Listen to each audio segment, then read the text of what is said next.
E se eu te dissesse que a matéria escura não é uma ideia feita para salvar o Big Bang? Que o Big Bang não foi uma teoria que surgiu do nada, ela partiu de uma evolução da teoria por muito tempo até a gente ter ela da forma que a gente tem hoje. Sim, é isso que aconteceu. E é isso que eu vou te explicar nesse vídeo.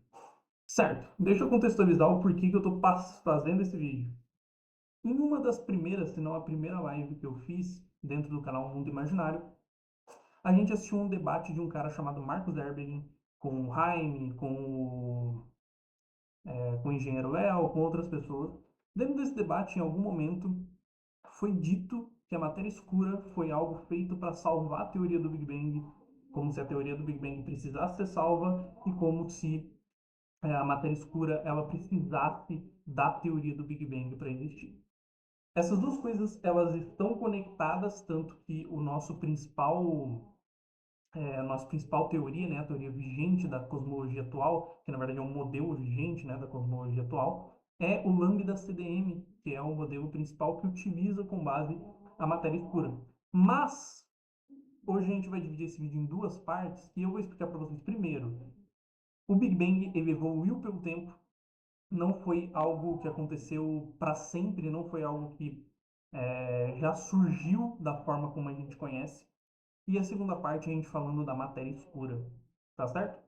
Então fica comigo nesse vídeo. Se você quiser apoiar o nosso canal, aqui em cima tem o nosso Live Pix. Então se você quer ajudar essa proposta que esse canal está fazendo, de trazer a filosofia, a ciência e a religião aqui para você aumentar a sua fé através do que a gente vai conversando sobre religião, para você entender a ciência do mundo moderno, como a gente vai aprendendo, como a gente vai mostrando através desses vídeos como esse que você está assistindo, ou sobre a filosofia mesmo, sobre algo mais filosófico, sobre alguns vídeos que a gente vai fazendo. Se você apoia o canal e você puder e tiver condições, doe aqui pra gente. A gente também tem a nossa plataforma de cursos. Se vocês quiserem ir nessa plataforma de cursos e assistirem os nossos cursos, que estão todos gratuitos também. E o nosso primeiro curso é o Filosofia da Lucidez, que é um curso focado para como ser lúcido, principalmente nesse ano, que é um ano tão difícil, que é o ano de eleição, como a gente sabe bem. Então, bora pro vídeo?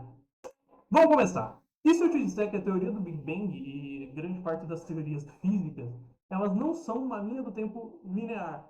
Elas não são algo que vai acontecendo, nossa, já está pronto, ou que vai evoluindo gradualmente. Às vezes, na física, a gente começa com algo, a gente começa a evoluir a partir desse algo, né? Então continua de forma linear até esse algo, chega num ponto, a gente descobre que existe algum erro, a gente volta para o ponto inicial e a gente continua todo esse processo. A física ela funciona por várias vezes dessa maneira. E o que aconteceu com o Big Bang não foi diferente. Então, a gente vai ter o Big Bang, ele não é algo tão simples como a gente vai falar, sobre mostrar formações de estrelas, galáxias, sistemas solares, etc. Ele vai explicar isso, mas ele surge de uma forma em que a gente vai, para compreender essas coisas, mas o surgimento dele não é tão linear quanto a gente pensa em primeira instância, tá? Nesse vídeo eu vou te explicar como que a gente interpreta essa linha do tempo do Big Bang e tudo mais. A gente vai pegar, vai falar um pouco sobre matéria escura também, para que a gente tire um pouco dessa ideia de que a matéria escura é uma bengala da teoria do Big Bang, que a matéria escura é um acaso da teoria do Big Bang, algo que surge com a teoria do Big Bang. Então vamos começar isso com uma linha do tempo cosmológica e a tentativa da ciência de reconstruir o universo através dos estados possíveis, né, da antiguidade quente e densa até o universo atual que é mais frio, vamos dizer assim, tá? O que foi feito? Não foi chute, tá? Foi uma dependência de várias áreas da física ao mesmo tempo. Então a gente vai começar com o seguinte: a gente vai ter um cara que vai ser muito importante, que vai ser o Albert Einstein. Ele vai nos trazer a relatividade, que vai ser um dos primeiros, o principal ponto da física, onde a gente vai ter base para a gente conseguir observar o universo de uma forma diferente do que a gente tinha ali na física newtoniana pura. Como o Einstein, a gente vai Então a gente vai ter o Einstein ali chegando com a relatividade, a gente já vai ter uma base da termodinâmica, a física nuclear, a física de partícula, as observações dos corpos celestes, né, a observação astronômica. A gente vai ter todas essas observações e a gente vai ter que fundir tudo isso em alguma coisa. A teoria que a gente tinha até então, antes do Big Bang, era do universo estático, um universo que ele não muda.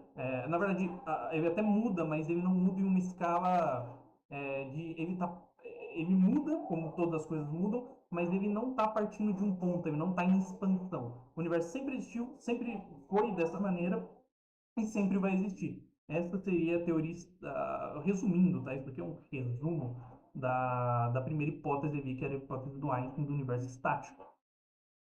Depois disso, a gente vai começar a ter algumas mudanças nessa ideia, principalmente pela própria relatividade do Einstein, a própria teoria que ele fez, né?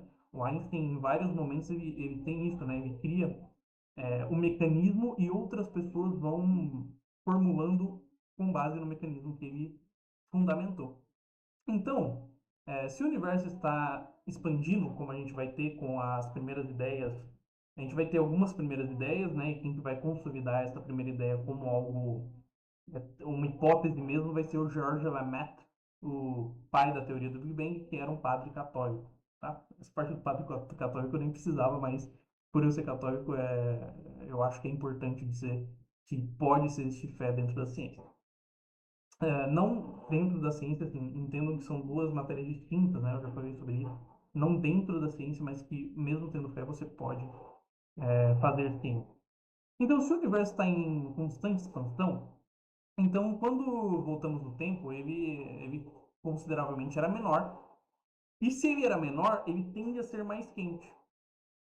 As coisas estão bem próximas ali, você vai ter um movimento de partículas maior, e mais denso. Então, se existe uma densidade dentro do universo, dentro do espaço, então matéria sobre volume do universo nesse espaço que a gente tem hoje, no passado, se o espaço era menor, o volume era menor, logo a densidade, então a massa sobre volume era menor, maior, né? A densidade em si era maior, já que o que está dividindo no vetor é o volume.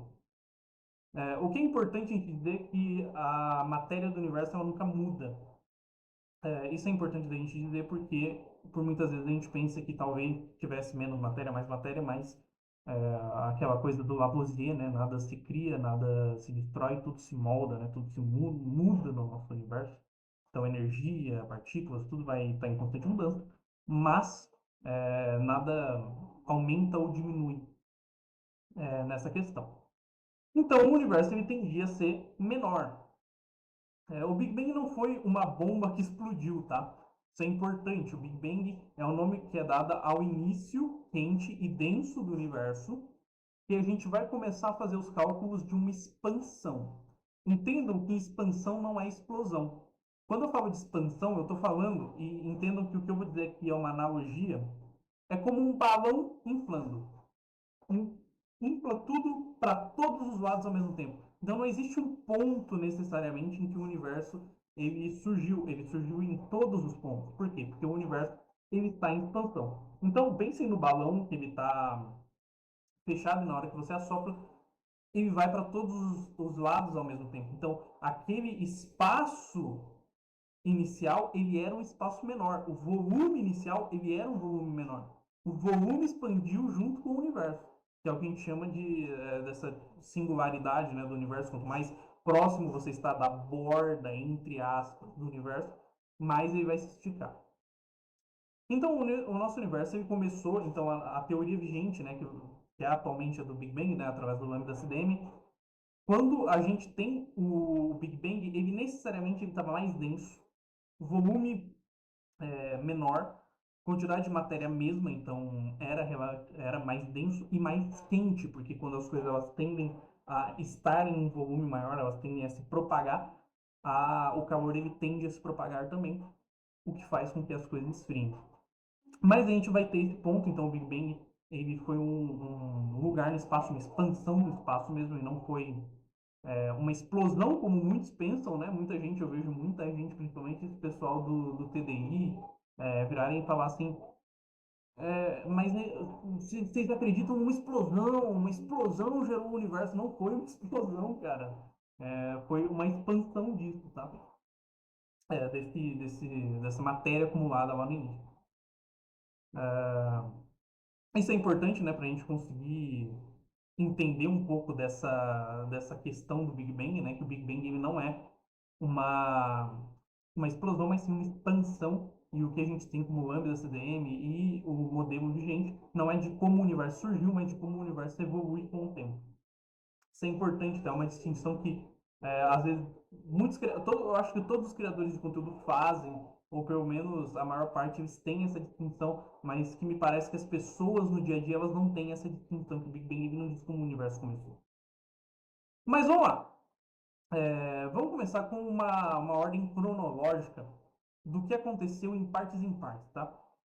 Em 1922, Alexander Friedman ele mostrou que as equações da relatividade geral do Einstein permitiam que o universo é um universo dinâmico, ou seja, o universo não precisa ser estático como o Einstein ele teorizava, e que ele poderia estar em expansão. Então essa foi a primeira ideia, não é o Big Bang, tá? Mas que o universo ele poderia se expandir. Logo depois disso, a gente vai ter o Georges Lemaitre, o padre que criou a teoria do Big Bang. O Georges Lemaitre, em 1927, ele deu o primeiro passo decisivo. Ele conectou, matematicamente, ele conectou a relatividade através de algumas outras análises que ele estava fazendo na época.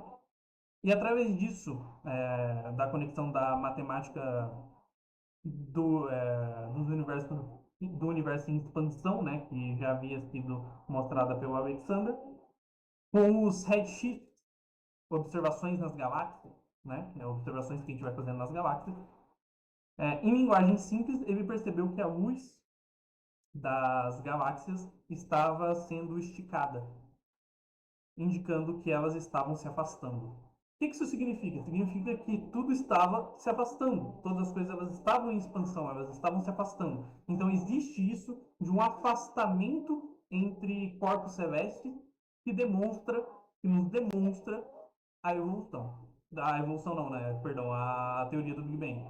O Big Bang realmente existe, realmente o universo está em constante evolução. O Lemaitre não era é, ele não era uma pessoa que só gostava de comentar, ele realmente era um físico e um matemático muito bom, ainda que o Einstein tinha algumas ressalvas, algumas pessoas tinham algumas ressalvas, mas ele era muito bom no que ele fazia e ele demonstrou isso através da teoria do Big Bang, né? Depois disso, em 1929, a gente vai ter o Edwin Hubble, que é o cara que a gente vai nomear satélites com ele, né? O Hubble. O Hubble ele vai publicar uma relação entre dinâmica e velocidade das galáxias, né? Da regressão das galáxias. Quanto mais distante a galáxia estava, maior parecia ser a sua velocidade de afastamento. Então, ela parecia se afastar bem mais rápido. Isso deu força observacional, então a gente conseguiu observar não exatamente pela primeira vez, mas a primeira que mostrava realmente o Big Bang sendo colocado em prática. Uma expansão das galáxias, uma expansão cósmica.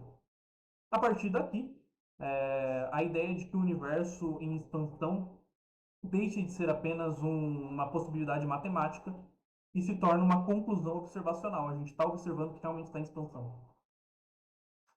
E aí, a gente vai ter um pulo temporal relativamente grande, né, de 11 anos, quando em 1940, Gamow, Apple e Ehrman, eu com certeza não falei esses nomes certos, no ano de 1940, George Garrow e esses outros que eu falei, tá? Desenvolveram a ideia de que do Big Bang quente, né?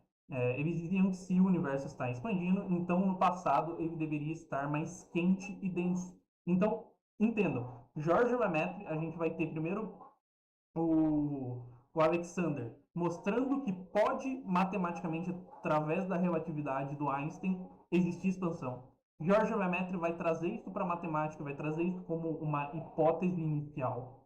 A gente vai ter o Hubble ele provando que essa hipótese é realmente possível, e aí a gente vai ter esses outros cientistas depois mostrando que não só o universo está em expansão, mas como em algum ponto anterior ele estava, se a gente regredisse, ele estava mais compacto e ele estava mais quente. É, é. Então eles deduziram que se isso for verdade, deveria existir radiação fóssil, uma espécie de eco térmico do universo. Então a gente vai começar a pensar nessa questão de uma radiação que pudesse demonstrar que isso era verdade. Essa radiação seria encontrada anos depois, se tornaria uma das maiores evidências do Big Bang. Então ela vai ser encontrada depois. Depois a gente tem mais um salto temporal de 15 anos, e a gente chega em 1965. Penzias e Wilson descobriram o CDM. Então, entendam, 15 anos depois da teoria do Big Bang, ela já estar bem consolidada dentro da academia. Tá? Não é um dogma, teorias, hipóteses, nada disso é dogma. Se a ciência precisar voltar atrás, ela vai voltar. Mas entendam que a gente já tem provas que demonstram isso daqui. Então, a gente vai ter finalmente a conjectura do que é o CDM. Em 1960, o Panzias, o Robert Wilson detectaram radiação cósmica de fundo, conhecida como CDM, CMB, né? Perdão, CDM, eu confundi, como CMB. Essa radiação é como uma fotografia térmica do universo quando ele tinha cerca de 370 mil anos. Então a gente vai ter essa fotografia térmica do universo nesse momento em que o universo ele tinha aproximadamente 370 mil anos. A gente vai ter o CMB nesse momento, então ele vai ser uma das grandes provas que vão contribuir nesse momento.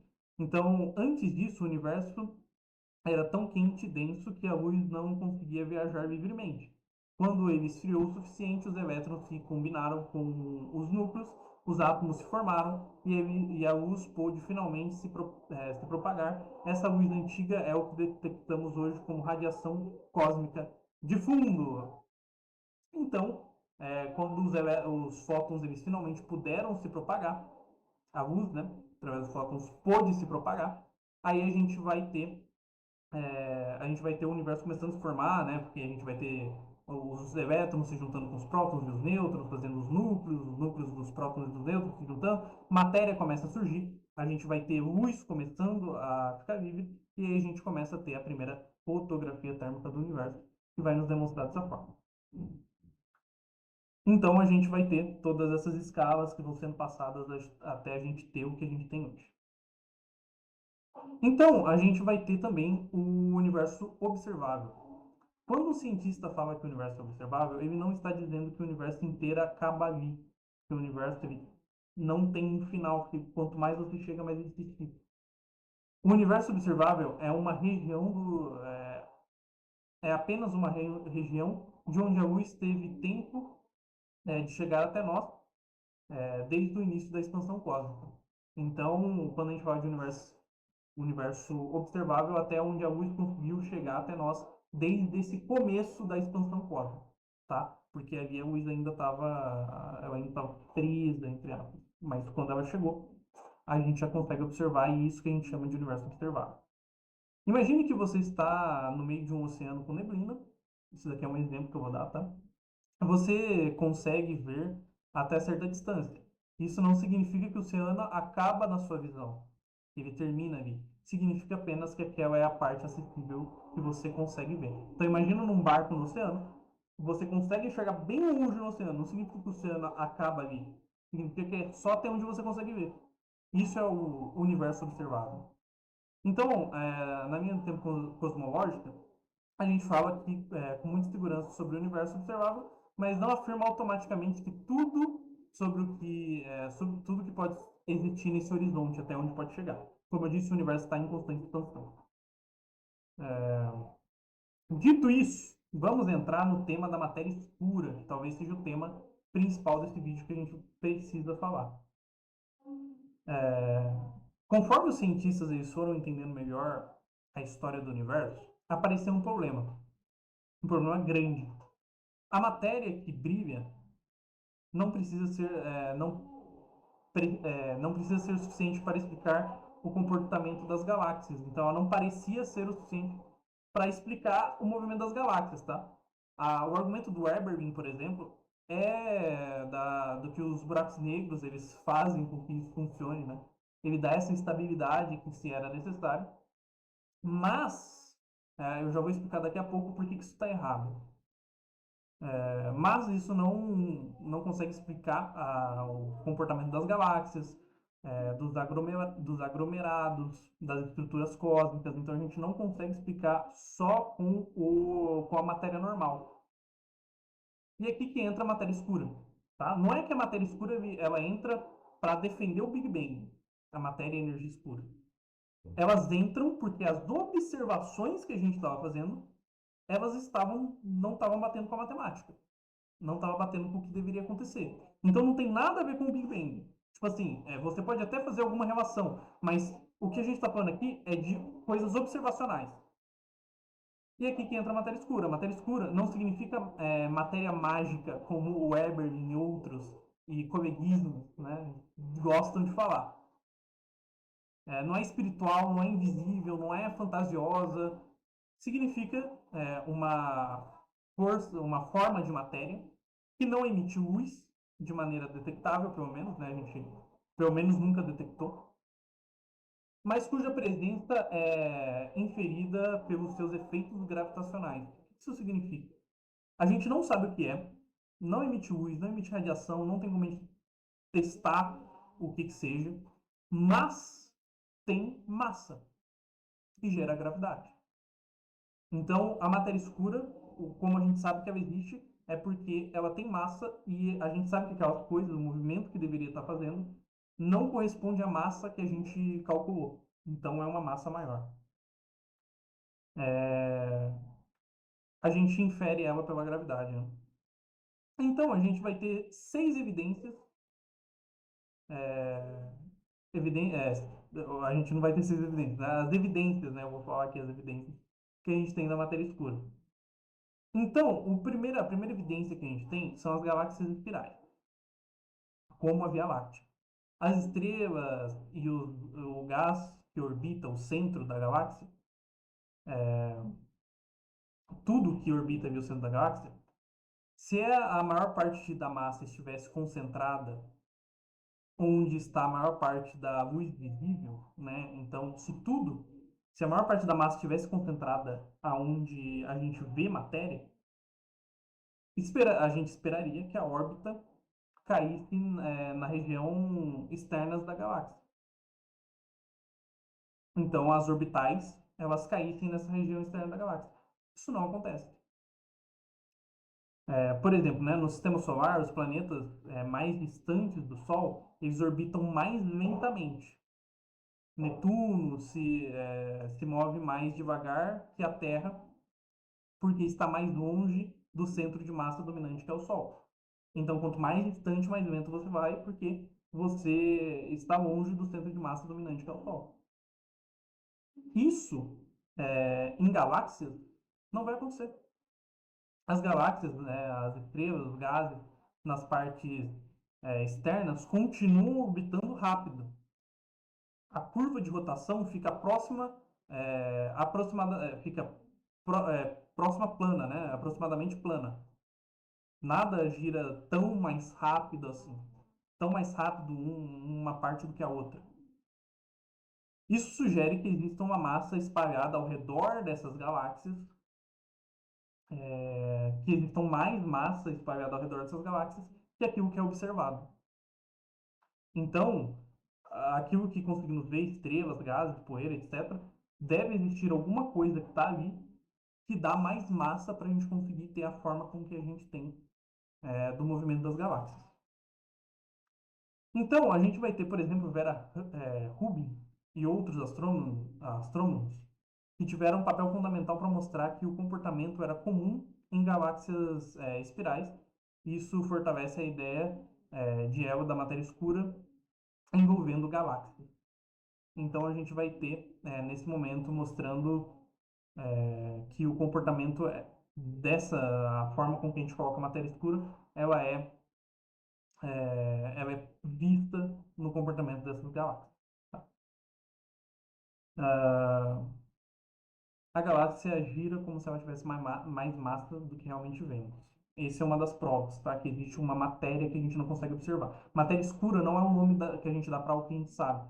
É o nome que a gente dá para algo que a gente não está conseguindo ver, mas que a gente sabe que existe através das medições. O problema não aparece só nas galáxias individuais, mas em aglomerados também de galáxias, que são enormes conjuntos de centenas ou milhões de galáxias. Em massa visível também não parece ser o suficiente para explicar a dinâmica observada. Então, pela massa que elas têm, não é o suficiente para a gente conseguir, para aquela mesma dinâmica observada.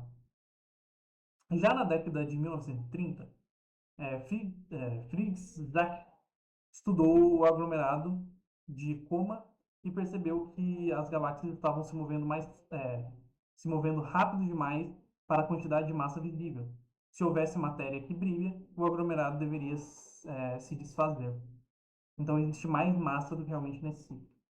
Isso sugere que havia uma grande quantidade de massa invisível mantendo o sistema gravitacional ligado. Então, necessariamente deveria existir mais massa ali. E isso não é Big Bang, cara. Isso daqui é teste. É coisa que a gente tem certeza. É coisa que a gente sabe, porque é coisa de experimento, coisa que a gente faz os experimentos para saber. Então a gente vai ter também como uma terceira evidência, né, a lentes gravitacionais.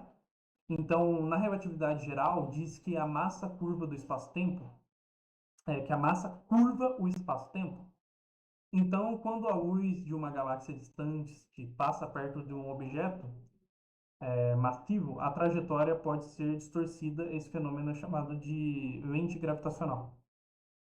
Isso aconteceu, o Einstein veio para o Brasil para ver um dia que ia ter um eclipse, para ver se realmente uma estrela que poderia ser vista de dia, ela tava mudando de posição, para a gente conseguir ver isso. Realmente estava mudando de posição.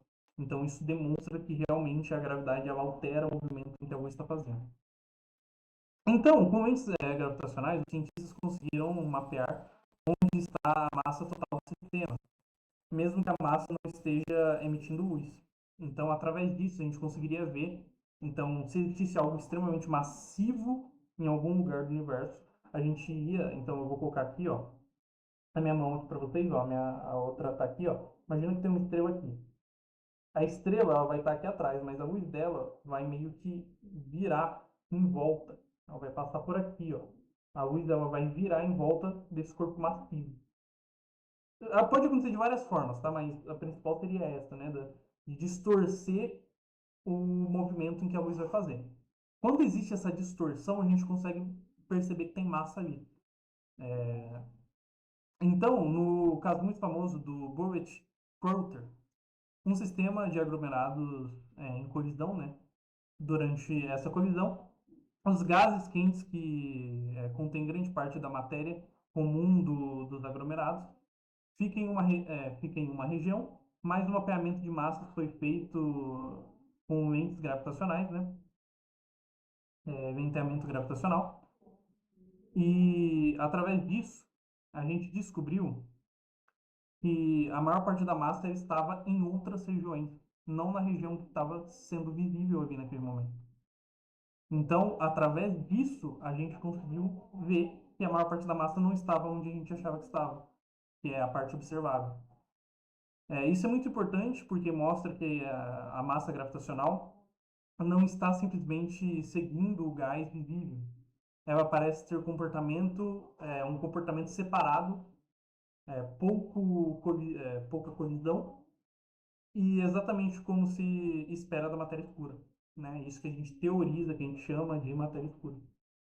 Isso não significa que a partícula de matéria escura, a gente não diz qual é a partícula de matéria escura, mas fortalece muito a ideia de que existe um comportamento de massa, não de massa comum. Né? Outra evidência que a gente tem é a radiação cósmica de fundo. A radiação cósmica de fundo não mostra apenas um universo já feito quente, denso, ela também carrega parte de variação de temperatura an, anis, chamadas de anisotrópicas, anisotrópia. Essa variação são semelhantes a estruturas que depois viriam a ser chamadas de galáxias e aglomerados. Quando a cosmologia analisa o padrão dessas pequenas flutuações, especialmente nos picos acumulados, então quando a gente começa a analisar essas flutuações, principalmente nos picos acumulados da CMB, né, da radiação cósmica de fundo, eles conseguem inferir uma composição do universo primal. É um padrão observável, não, e o padrão observável não se encaixa no comportamento comum na matéria. Então, aponta que o comportamento adicional da matéria não bariônica, fria, que ajudou a formar a estrutura, então que a gente vai chamar isso daí também de matéria escura. Matéria bariônica é a matéria comum, prótons, nêutrons, átomos, estrelas, planetas. Nossa! Matéria escura, pelo modelo atual, não é simplesmente uma matéria comum apagada, mas ela seria algo diferente, né? Uma interação gravitacional que interage com a gravidade, né? Que quase não emite luz ou radiação. Estrutura, e a gente tem mais uma prova que é a estrutura em grande escala. Quando olhamos para o universo em escalas gigantescas, temos uma espécie de teia cósmica, galáxias agrupadas em filamentos, quase com paredes em aglomerados, se separam por um grande vazio, né? Então existe um grande vazio entre elas, mas elas continuam meio que conectadas. O modelo com matéria escura fria explica bem as pequenas flutuações iniciais que poderiam crescer com o tempo e formar estruturas, matéria escura, o funcionamento inteiro das galáxias. Então entendam isso. Por que a gente sabe que o lambda CDM, por que a gente sabe que essa questão de matéria escura fria, ela é funcional, ela realmente é verdadeira?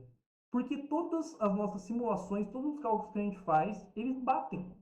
Quando a gente utiliza ela, bate. Não é que ela é absoluta, não é que não vai vir nada no futuro, não é que a gente não precisa mais estudar. Simplesmente o que a gente sabe até agora bate. A gente só precisa melhorar a teoria. Se precisar voltar atrás, a gente volta, mas não tem nenhuma prova que vai. Tem falhas, mas não tem nada, mas explica mais do que falha. Diferente das outras explicações que a maior parte do pessoal tenta colocar. Explica muito mais coisas do que falha. Diferente de teorias de terra jovem, por exemplo, que falham muito mais do que explicam. Então a gente vai ter esse comportamento. É,